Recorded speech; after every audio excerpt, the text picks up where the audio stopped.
Can you sue a priest for making your house haunted? And then we take a look at a bizarre myth. Is there a demon out there that gets more powerful every time we poop? Today on Dead Rabbit Radio.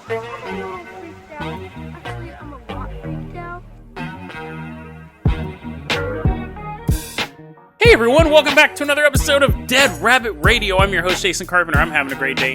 Hope you guys are having a great day too. First off, let's give a shout out to our newest Patreon, Adam Dunn. Thank you so much for supporting the show. Really helps out a lot when you guys support the show. If you can't support the show via the Patreon, you can always help get the word out about the show. That helps a lot as well. That really does help it out. Now, usually I say go out and put flyers or go around your college campus or your workplace. Those things don't exist right now. Talk about it on the internet. That works too. But we always got to give a shout out to our Patreons, Adam Dunn. Thank you so much for supporting the show. We're going to have you fly around in the Carpenter Copter today. Now, before we go anywhere, yesterday I talked about that offer. I'm not sponsored by these guys. That offer for Shudder, Shudder.com. It's a movie streaming service. If you use the promo code SHUTIN, SHUTIN, you get 30 days free. I talked about it yesterday. I recommend you guys doing it. I think we can watch. Again, I'm not sponsored by those guys, but it'd be illegal for me to trick you otherwise. There's a lot of good stuff on there. Yesterday, I watched the movie The Room, and that was on there. That was a Shudder exclusive. I watched that. It was good. I enjoyed that movie. It was funny. It was supposed to take place in America, but every actor in it was from another country. Not like I care. Not like I'm not watching this movie. Where's my America? But it took me a while, actually, to figure out, hey, wait a second. Why does the mailman sound like he's from Venice? But anyway, so it was a good movie, though. It was very well developed. I described it as a good Sunday night horror film. I watched a movie today, though, that might be one of my favorite movies that I've seen recently. I heard about it on the podcast. It's not a podcast. I heard about it on the YouTube show Half in the Bag. They do movie reviews. Half in the Bag talked about this movie called One Cut of the Dead. Watch it. Watch it. I can't tell you anything about it. I'll say just watch it. Just watch it. Just watch it. It's a good movie on so many different levels. It's a horror movie. I think what's going to turn people away, okay, it's a found footage zombie movie, but watch it. Even if you hate found footage movies, even if you hate zombie movies, watch One Cut of the Dead. If you are a fan of Dead Rabbit Radio, definitely if you're a fan of horror movies, if you're a fan of zombie movies, watch One Cut of the Dead. But if you're a fan of Dead Rabbit Radio, if you're a fan, I can't really say anything. And what's funny, what should be telling is that if you go to One Cut of the Dead and you look at reviews online on YouTube reviews, they're all like 4 minutes long. Because nobody wants to give anything away about the movie. Watch One Cut of the Dead. It's available on Shudder.com. You can watch it for free using that promo code. You can also rent it on YouTube, I believe. I believe that movie may be available other places, but I watched it just a couple hours ago. It's really good. It's a really good movie. It's hard to compare like The Room and that because they're two completely different films. One is a neat thriller that takes place in a single location, which is my favorite type of movie. Actually, they both take place in a single location. I'm like, okay, well, anyways, I'm not going to say anything more. Watch, if you're going to watch any movie, One Cut of the Dead. I don't want to say any movie this year, but man, watch One Cut of the Dead. Dead Rabbit recommends One Cut of the Dead and The Room. Let's go ahead and get started with the episode here. That was kind of a long intro. Adam, I want you to fire up that Carpenter Copter. We are flying out to Romania. Now, we're specifically headed to the town of Paitsy. That's in Argeș County, Romania. So let's land that Carpenter Copter. We're like knocking over monuments, big old statues of stuff. People think it's an accident, but we're doing it on purpose. We're just knocking them over. Thanks, Adam. I'm giving you some Patreon love, giving you some of my Patreon bucks for destroying all those monuments. We hop out. We're walking through the city square. We're specifically going to court. We're going to be in a court case. So I hope you guys dressed up in your nice little suits and ties and stuff like that. We walk into court, and there we see a man, a lawyer, which is generally what you'll see at a court, named Madeline, he's a dude. I might be mispronouncing his name, but his name is Madeline Cyclusky. Cyclusku? Imagine like a cycle, and I gave him a clue, had a baby. That's his family. Cyclusku, whatever. He's 34 years old. Now, he's a lawyer, but he's currently like doing the lawyering for himself. So he's the client too. He's actually a professional lawyer, but he's currently like suing other dudes. He doesn't have a lawyer himself. He's his own lawyer. I know that was super confusing. And the people he's suing, like in the defense, you have 4 priests and an Orthodox bishop. And they're standing there. Dun, dun, dun. Dun, dun, dun. That's people's court music. If you're under the age of 34. Is that show still even on? Anyways. What was I talking about? Oh, yeah, this story. So these priests are sitting there, and this Orthodox bishop are all just chilling. They're not chilling. They're kind of worried because, no one likes to be in court. And Madeline is giving this argument. He's presenting himself to the judge, dude, and he's like, judge, a jury that may or may not exist. I don't know if Romania has juries. But definitely there's a judge here, and there's 12 question marks sitting in this corner. Let me tell you why I'm suing these men of the cloth. Okay? So, I was working as a lawyer at my place of business, which is a lawyer shop. It's an office, is what I meant to say. And one day, I smelt... Well, ladies and gentlemen, I'm just going to say it. I smelled the stinkiest fart you've ever smelt. Everyone's like, what? Everyone's talking amongst themselves. And Adam's like, Jason, is this really the episode I'm in? And I go, yep. You're the one who subscribed the day I got this episode prepped. The smelliest fart, your majesty, your honor. I meant to say you got a promotion there. The smelliest fart you've ever smelt wafted through my office. Now, at first, I thought, maybe it was me. I checked my shoes. I checked my underwear. But it wasn't me. But I write it off as maybe something coming in through the window. Maybe just at that point, 1,000 dogs were walking down the street and I didn't hear it. But I smelt it. And apparently dogs smell like farts. I don't know. But they all farted at the same time. And it all just happened to go in my window. But anyways, I said, Your Honor, that was just an accident. What happened, though?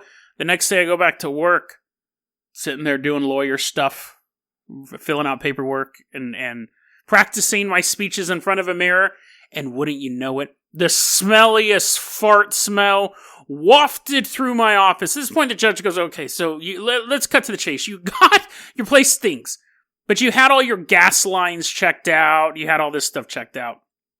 You had all of the reasonable things, like, I get these priests are in here, so this has some sort of supernatural ending, but just to be clear, you did have, like, it's not methane, right? We're not all, there's not a huge gas leak in your office right now. Everyone's dead for a city block while you're, no, yeah. This was checked out. This was nothing natural. This was supernatural. Oh, everyone in the audience. Your Honor, I was losing business because of these stinky smells. Couldn't get rid of them. Now, not only was it rough for me to go into work each day, because I knew that eventually my office would start to stink, but that's where I meet my clients. Client walks in there, sits down, we talk a little bit face to face, and then we don't hear it, you just smell it. Just that thick butt smell just float through the room. Just in your nostrils, on your skin, in your clothes. It's like, imagine a locker room filled with nothing but butt. And the judge is like, okay, each person can imagine their own smell. I don't want to hear descriptors like sweaty buttholes or anything like that. And at that point, Madeline like starts flipping through the notes, has to skip past all the descriptors, goes to the next page. Okay. Here's the thing. So I called... This had to be a demon, right? Demons are stinky. Demons smell like sulfur. This was worse than sulfur, Your Honor. This was like... It looks down his notes, skips a couple pages. It was just stinky. I won't go in super description. So I called up the local Orthodox church, and I had 4 priests come out to exorcise the demon, which they agreed. They agreed there was a demon there because they were exorcising. That bishop sent these 4 priests down to exorcise my workspace, and it didn't work. It didn't work, Your Honor. Here's one of his quotes. This is a true... I'm not just doing a theater of the mind. I'm not just doing some weird thing. This was... I guess I should have said this earlier. This is a real court case that happened. This was his quote. Madeline's quote. If they, as he points his finger accusingly at the 4 priests and the bishop, if they represent the way of God, then God's ways are crooked. They did not remove the demons that made these bad smells as they promised to do. And I still see all sorts of demons in the forms of animals, usually crows, but also other such things that are making my life miserable. Priests are just looking at each other. They're like, ah. Now the judge is thinking, okay, this is just weird, right? He knew this had to be weird from the beginning, right? He obviously saw it on the docket. He's getting his robe on. He's like, wait, what? Wait, is this serious? Is this guy really suing priests because a bunch of stinky demons are chasing him around? Yes, sir. Yeah. Now, he's technically... The reason why he's suing them isn't because the exorcism didn't work. That's part of it.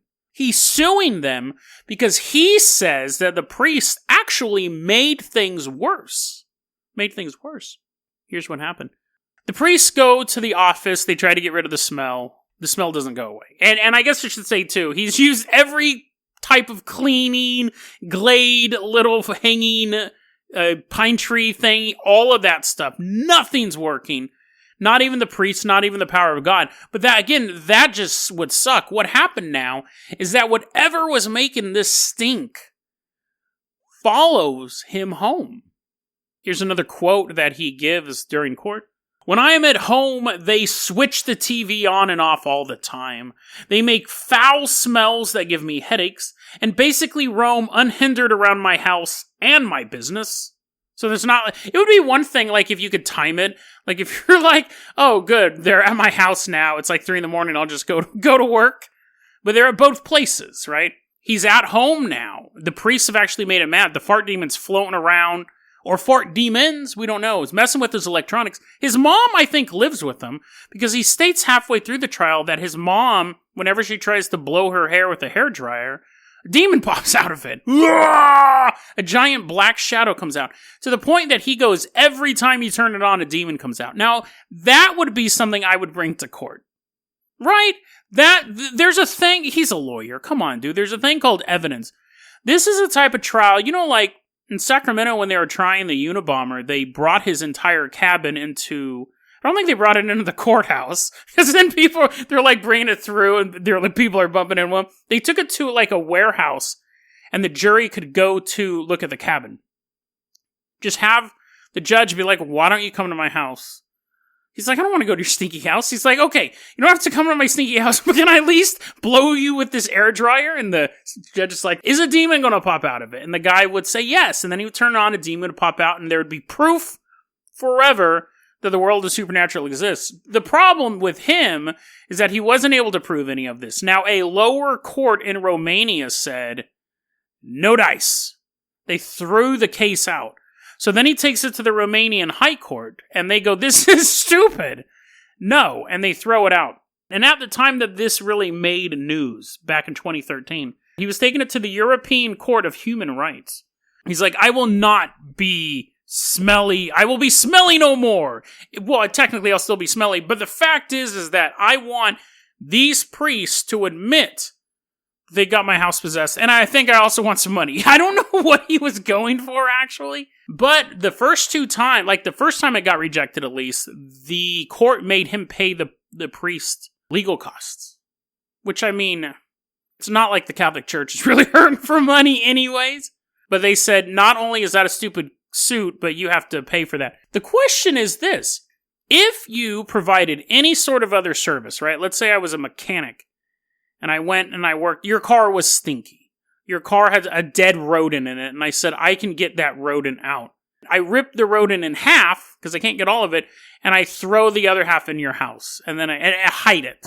I know that's an extreme example. You're like, what car maker do you go to? What automotive dude? What's this guy called? What's it called when a guy repairs your car?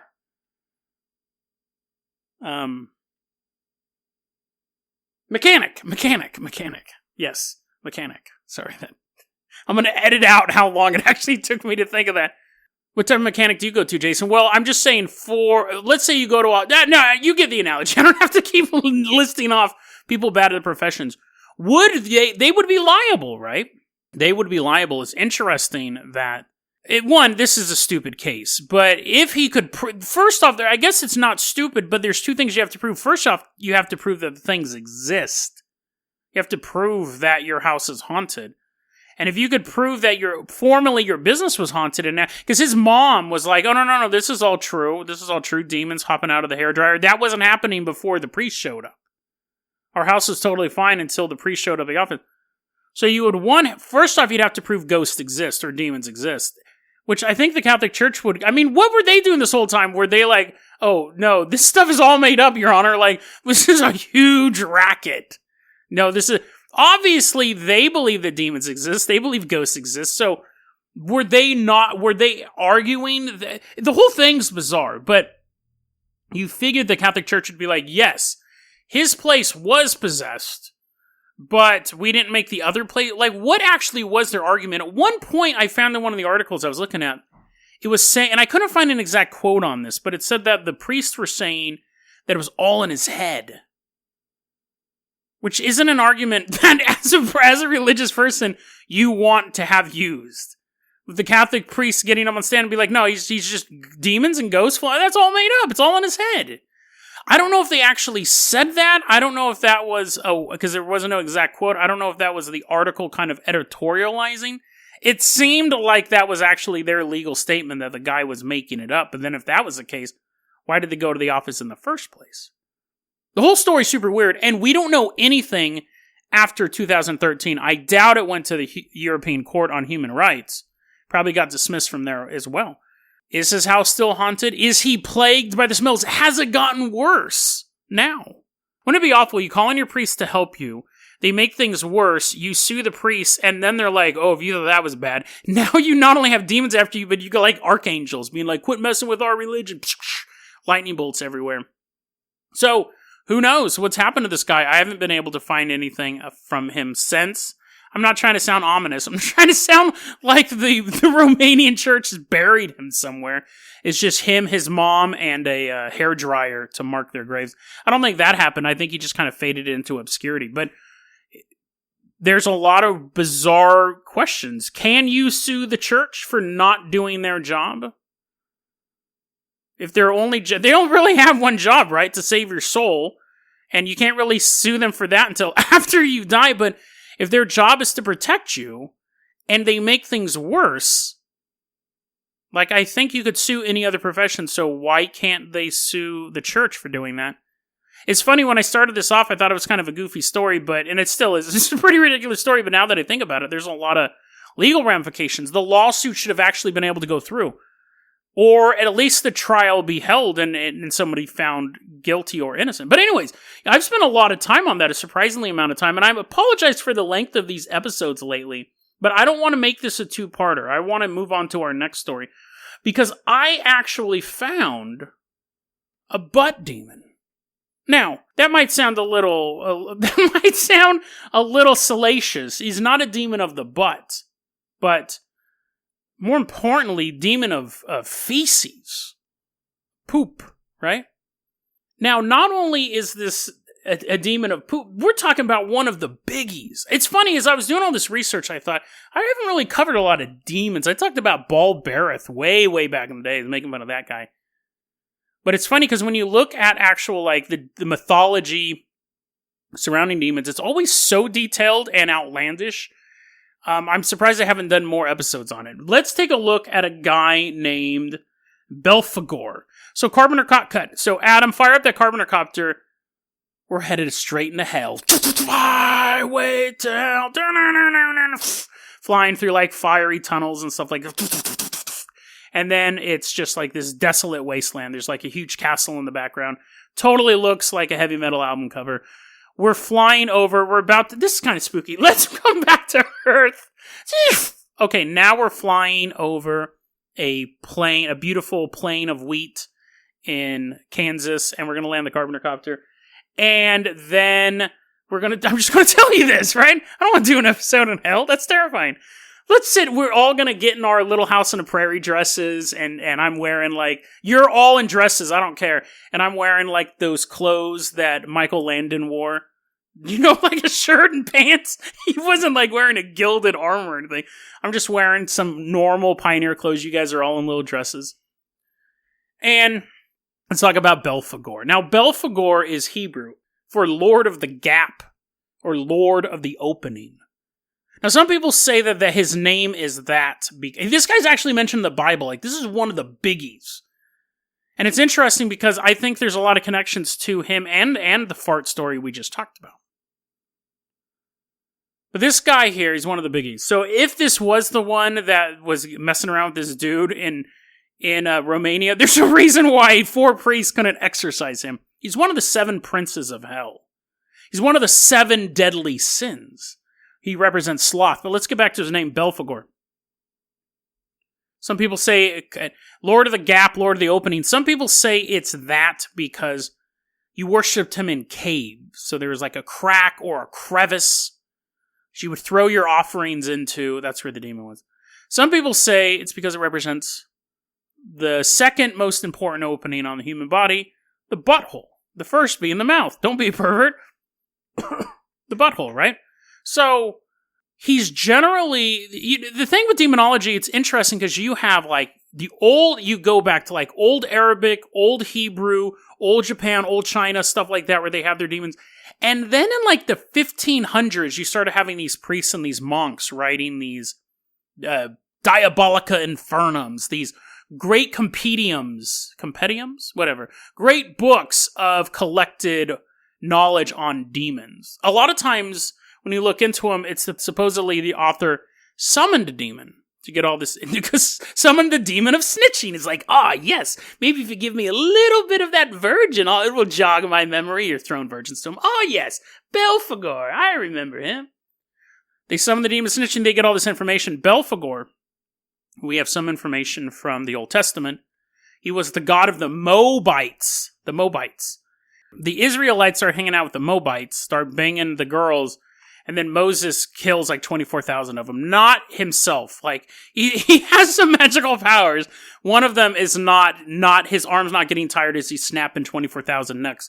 People believe that he caused some sort of plague to wipe them out. But anyways, they worshipped Balfour. And that name ended up becoming Belphegor, which is the Lord of the Gap. Now, so he's mentioned in the Bible. He's one of the few demons that is mentioned by name in the Bible. And here's his power. So, like, when you look at these compendiums, when you look at these dictionaries or whatever, encyclopedias, that's the word I'm looking for, of stuff, they'll have the name of the demon, this guy's a prince of hell, so he has massive armies underneath him. They always have, like, what they look like, their powers, and all sorts of stuff like that. It's like basically looking through a book of superheroes. Has all of their stuff. This guy, this is an interesting one, because I think this, honestly, is where the idea of the trickster demon comes from. Because this is an old school one. He appears as a woman. He can appear as a super, super hot chick, right? So you're just hanging out in your house. Kate Upton walks through your closet, and you're just like, whoa. Right? Like, or he becomes a big old monster, but you'd rather just see Kate Upton walk around. Now, he shows up, and he has the ability to give you unlimited riches. That's kind of gauche, though, right? A lot of demons can give you riches. Any demon can do that. He has this interesting thing where, I think this kind of taps into the human condition. He can inspire the world's greatest inventions. And I think it would be nice to be wealthy, of course. But we look down on people who are simply wealthy. We want people to earn their wealth, to create their wealth. When other people are just wealthy, people look down on them. Like, who do you hold into more esteem? Elon Musk or Kylie Jenner, right? Like, that's just the way things are. So, we have this thing going on. So he shows up, he inspires invention, he inspires creativity. But when I said he was one of the 7 deadly sins, he's sloth. So he'll give you this idea in your head that's within your ability to create. He's not going to be like, you can make an electric car, and you're Kylie Jenner. No, I don't mean to be knocking on Kylie Jenner, right? They can go to Elon Musk and say, you're going to have a makeup brand. And he's like, what? I don't even wear makeup. The fact is that he'll give you something to do that's within your realm of doing. And you'll have this vision of your head, and you'll be like, oh my God, I can totally do this. I can create this life-saving invention or this world-changing invention or just something that will make me successful. And you dream and dream and dream, and you get lazier and lazier and lazier until the torment overtakes you. And by then, we're looking at jealousy and envy because you're looking at other people who have inventions that are lamer than yours, that are successful, and it begins to eat at you. The deal is broken that way. So it's not so dramatic like, oh, you wished for apple? How about 1,000,000? And then you suffocate on apples. Like, it's nothing like that, right? Although, if you summon a demon and you just go, I'll just have an apple, hats off to you, dude, because it takes a lot to summon a demon. But it's you want to be better, and he makes you have the vision of you being better and know how to be better, but makes you too lazy to do it. Which to me, honestly, that's not even a demon's power, right? That's the human condition. You know, we all spend so much of our lives, novels that we want to write, that we can I was thinking about that last night. I had this perfectly planned out story in my head, like, I don't know how many books, just like beat for beat, that I could just sit and write. I was thinking last night, I was like, that was a great story. That was a really, really good story. But that's just part of the human condition. But I was too lazy to ever write it. This podcast, you know, this kicks my butt a lot of the time. I have to do it every single day. But this is in my wheelhouse. You know, I can do this. And I can write, too. I was just super lazy when it came to writing. But anyways, I think that's part of the human condition. I think that's why this demon kind of rings true for a lot of us. Maybe he's one. I think sloth is more, at least in my life and what I can observe, is more powerful than lust or envy. Like, I'm lazier than I am, like, you know, trying to covet my neighbor's wife. It's a bad example. Between me being a lustful, like, putting stuff on the back burner so I can go out and get laid. That's so far from my character. It would seem bizarre if I did it. It would, what? You didn't do an episode because you were hooking up with that girl? That's weird, Jason. Like, you need to go get, like, some tests done. I think you might have a brain parasite. Same thing with envy. Things like that. But, yeah, sloth, I think, is more, just want to lay there and be a lump. Anyways, so Belphegor, let's get back to this guy. So this is no longer a Jason confession episode. He's generally seen as sitting on a toilet. When he was in the Infernum, Demonicum, or whatever it was back in the day, they had a wood carving of him sitting on a toilet, and that kind of popularized the idea of Belphegor sitting on a toilet. But all the ideas of him being surrounded by poop, of getting poop sacrifices, had been around before that. Because here's the thing. That is what he wanted. He wanted poop. Now, whether or not his name actually meant the butthole, like the crevices and the butt crack, we don't know. But feces was a big part of the rituals around this guy. Some people believe people were actually throwing feces into the caves, which actually would kind of make sense, because what else are you going to do with them? You're not like, oh, I've just pooped in the middle of my settlement. Nothing bad will happen now. It's like flies are flying everywhere. It could have been people were like, hey, clean that poop up. What? I'm not going to clean that poop up. We're Moabites. Like, we're like in the Stone Age. Why should you have to clean my poop? Because God wants you to. What? Yeah. There's a God in that cave over there. So go put your poop in there, and then we can have an orgy. Oh, okay, yeah, sure. Go give it to. We don't. That actually, it's funny. I made that up as a joke, but I wonder if I think there's a lot of stuff if we look back in old religion times where they're like, don't eat pork. Nowadays we're like, what? But it makes sense because you're so likely to die of food poisoning if you ate pork. And if you had a group of people, if you had a group of 10,000 people and you wanted them to survive, you would start saying stuff like, don't eat pork. What? Why? Because God doesn't want you to. Oh, okay. So it's always an interesting thing. But anyway, so they could have started with that and then it became this. But anyways, I have no proof of that. The fact is that Belphegor is connected to feces, is connected to poop. Some people believe that he is one of the hardest demons to summon because you need massive amounts of poop. Now, we don't know how much poop, so you can start saving up now. But again, I wouldn't actually. This guy sucks. Because what happens is you summon him, he's just going to make you super lazy all the time. Now, you may be thinking, Jason, I'm already so lazy. The only demon I want to summon is one that I'm already summoning every single day. Yeah, but he might make you lazier. But apparently, you have to use an obscene, to me, any amount of poop. So an obscene amount of poop, but an obscene amount of poop to actually summon him. And I couldn't find any details on how to summon him. You may be able to go deeper into the internet to find it. I personally wouldn't. Because again, nothing good could come from summoning any demon, let alone one of the 7 demons of hell. And what's weird is we have so many odd details about this guy. He's the ambassador to France. From hell, not from like Belgium or anything. From hell, he's the ambassador to France. So that's kind of bizarre, right? Apparently, he came at the demon. This is a weird story that Machiavelli told, supposedly, because it started getting really weird. Apparently, there's a lot of details on him, but a lot of it is hearsay. Well, they'll say like, oh, this guy said this or this guy said that, which is pretty much how history works. But Machiavelli said that he heard, I don't know what his source is, that all the demons in hell were having a bet. They didn't believe that humans could be happily married because humans are so miserable and human life is so miserable. The fact that you could take 2 of them and put them in a house together and they'd be happy, that has to be a myth. There's a huge argument in hell about it, and it raged forever. Finally, Satan goes, you know what, dude? I'm so tired of hearing this. I'm pretty sure they hate each other's guts. Men and women hate each other's guts. Pretty sure. I'm pretty sure married couples hate each other's guts, but whatever. Belphegor, you go up top and find out for us. And Belphegor goes up and he traveled the world and he fell in love with France. Oui. Oh, yes. I wish they said poo-poo instead of oui.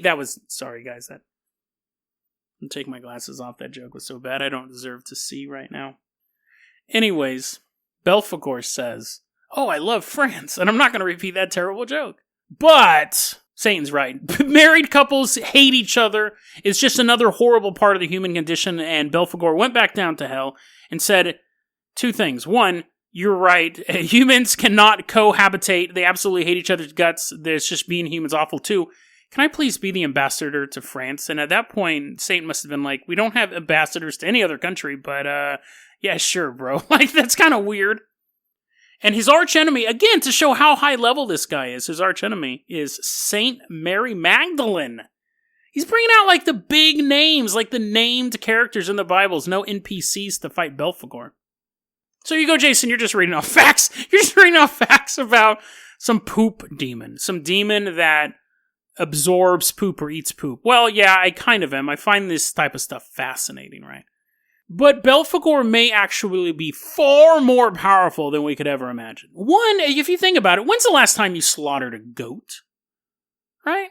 Like, how many of these demons, or how many of these just religious figures in general, demigods, gods, require animal sacrifices?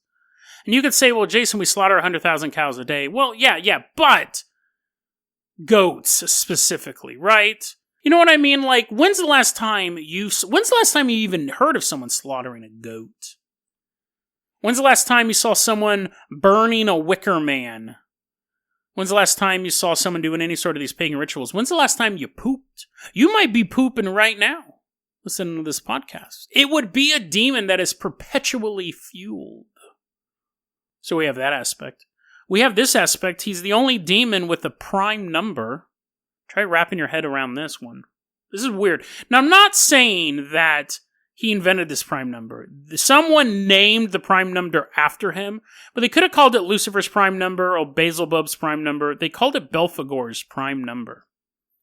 It is 1,066 billard. What's a billard? Is that a real number? I copy and pasted this from Wikipedia, so it is 1,066 billard, 600 billion and 1. It's the number 1 13 zeros. This is a real number, by the way. Oh, all numbers are real, but this is like a real recognized number. It's the number 1, it's 13 zeros, 666, 13 zeros, and a 1. It's a prime number, and it's a palindrome number. It's called Belphegor's prime number. Now, here's where you're like, Jason, now this has basically become a math. What was that old show on PBS? I loved it so much. It had MathNet on it. It had the two people in the trench coats, and they would do math problems. It had Math. It was like Pac-Man, but he was doing math. I don't remember. But the point, my brain is broken this episode. I am sure it's gone on incredibly long. I haven't even looked at the time again. I apologize for these long episodes. Belphegor's prime number. Now is where we're going to get really weird, and we're wrapping it up here. Belphegor's prime number is represented, because that's kind of a ridiculous thing, right? 1, 13 zeros, 666, 13 zeros, 1. It's represented as an upside down pi number, or pi symbol, right? Upside down pi symbol. Now, this upside down pi symbol is the very first time this upside down pi symbol is found outside of Belphegor's prime number, this thing being created. It's found in a book that's never been deciphered, called the Voynich manuscript. It's funny, listener Jordan the other day emailed me a huge list of links of commentary. Thank you, Jordan, too. I haven't responded to the email yet, and hi, Grandma. Hi, Jordan's grandma. He sent me an email that had all of these different explanations of what the Voynich manuscript is. The Voynich manuscript, I touched on it briefly here and there throughout the course of the show. It's a manuscript that to this day is undecipherable. Indecipherable? Nobody knows what it means, right? They've tried supercomputers doing it. They've had normal humans looking over it. They were looking over it before supercomputers were invented. Nobody knows what it is. Some people believe it's like a spell book. Some people believe it's a recipe book. There's some stuff that's in it that people can look at and go, oh, look, it's a picture of a tiger. Maybe this is a zoology page, but nobody knows. But in this Voynich manuscript that's completely mysterious, it's been mysterious for 100 years, is this upside-down pi symbol. So the idea is that in this book that's indecipherable is a mention of Belphegor. A demon that is fed every minute. A demon that brings out the worst quality that every human already has. A demon that both gives you hope and takes away the willpower to achieve that hope. A demon that sits on a throne that is a toilet. I think out of all the demons, this one would be the one that we were constantly giving energy to.